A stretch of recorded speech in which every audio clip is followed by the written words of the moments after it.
In today's gospel, we hear the gospel of Meatfare Sunday.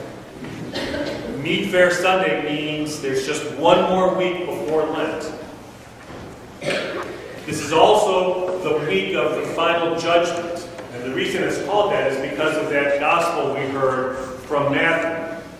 In that gospel, Jesus describes how on that final day, people will be separated into essentially sheep and goats.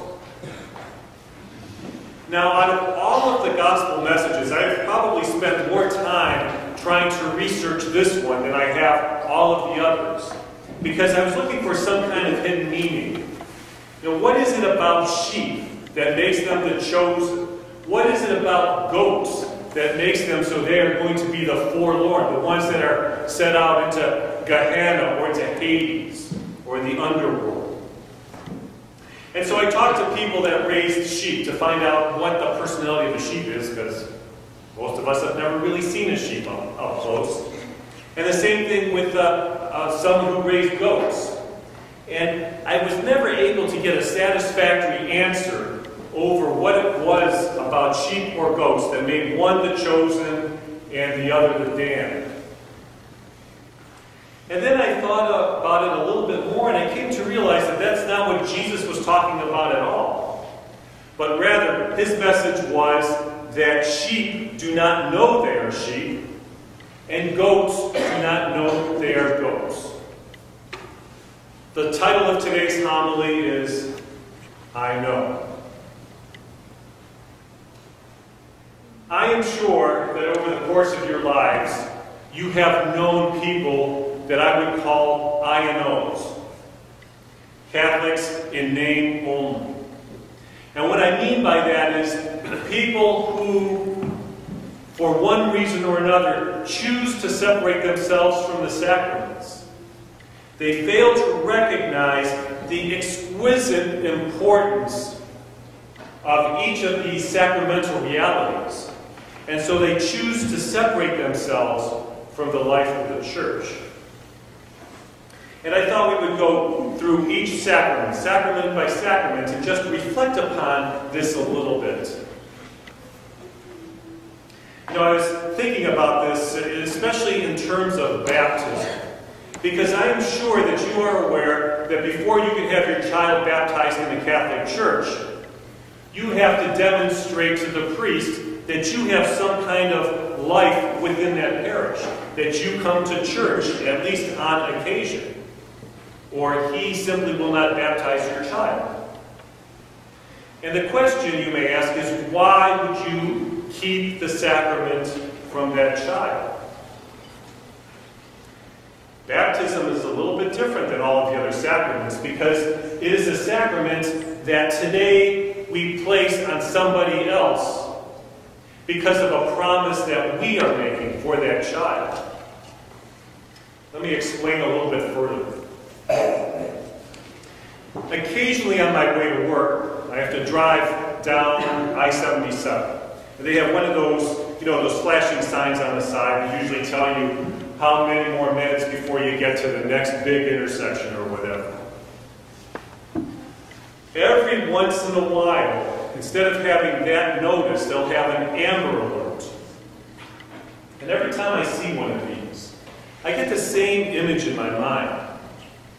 That some child has been snatched away from their family by probably an irate parent. And they are separated from this loving community. Well, when a child gets baptized, they are born into a new family. They are born into this Catholic community, into this parish, into the life of the church. And when a parent says that they want their child baptized, they are promising that this child is going to be part of the life of that community. And so when that child is not able to attend church, it is very much like that amber alert. This child has been snatched from us, has been snatched from the very life of this parish itself. And it would be better for that child that that child is able to wait until he or she is able to make that decision for themselves. Moving on to Eucharist. Now, we all know people who say that there is no real reason why they need to come to church, that they can be just as holy if they pray at home. But they do not recognize the fact that the church, the world, the entire universe, all of creation was created by God for one specific thing. It was created for the church, for us to be in communion with each other. And so when one decides not to attend church on a given Sunday, not to accept the Eucharist within their very bodies, they are saying that I refuse to be part of this beauty that is creation itself. I refuse to be a participant within this communion of believers. I refuse to be one that is the spouse of Christ.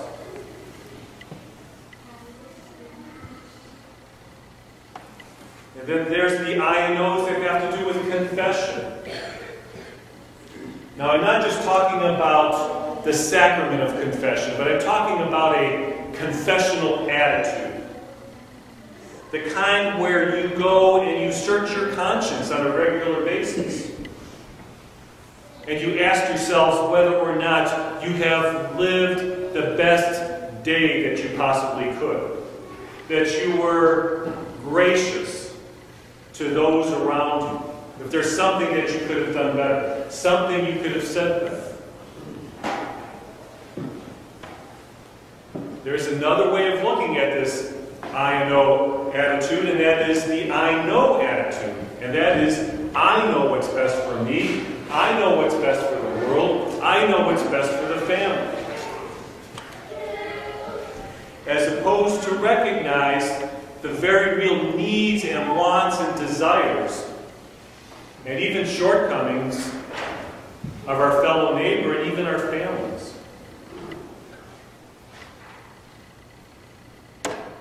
And then there's the sacrament of confirmation, probably the least understood sacrament of all. But it is the most important when it comes to this I know attitude or in name only attitude. Because confession is the sacrament where you are given your specific quest, your specific road. That opportunity to search for God in your own unique and wonderful way. You can think of it as that private life that you share with the Father. Those private jokes, those private times, those private meetings that only you and God understand. It is a unique relationship, one that will never be repeated in the entire history of the universe. And yet there are so many that refuse to grasp onto that confirmational challenge, that search for their holy grail, that quest in their life, their need to live their life to the fullest, to be a child of God.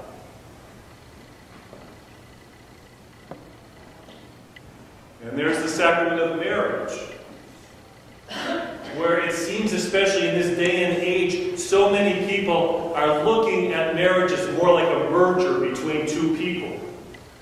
Looking for a way for their needs to be met. Perhaps a roof over their heads, or a way to have their house cleaned on a regular basis. As opposed to what marriage was really meant to be.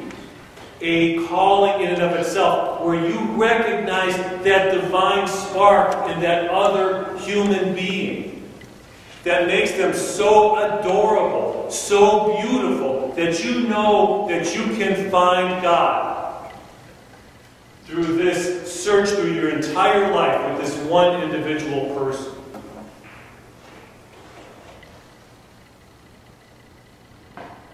But of course, there's the I and O's that are even ordained, and this is the group of people people I probably have the most disdain for. Those deacons, priests, and bishops who simply go through the motions. We all recognize the fact that once you have been ordained, you don't really have to do anything else. That unless you do something truly horrendous, and we know what that means, you're not going to get fired. You're probably not even going to get reassigned. You can simply mail in your responsibilities and nothing else will be requested of you. And when I look at this whole concept of the separation of sheep from goats, I recognize another reality. And that we as human beings are fallen creatures. There's some among us that have great opportunities, great potential, and very many talents. And there are others among us who can barely scrape through their own miserable existence. And I recognize the fact that we do not have the opportunity to truly see most other human beings' hearts, to know what it's really like.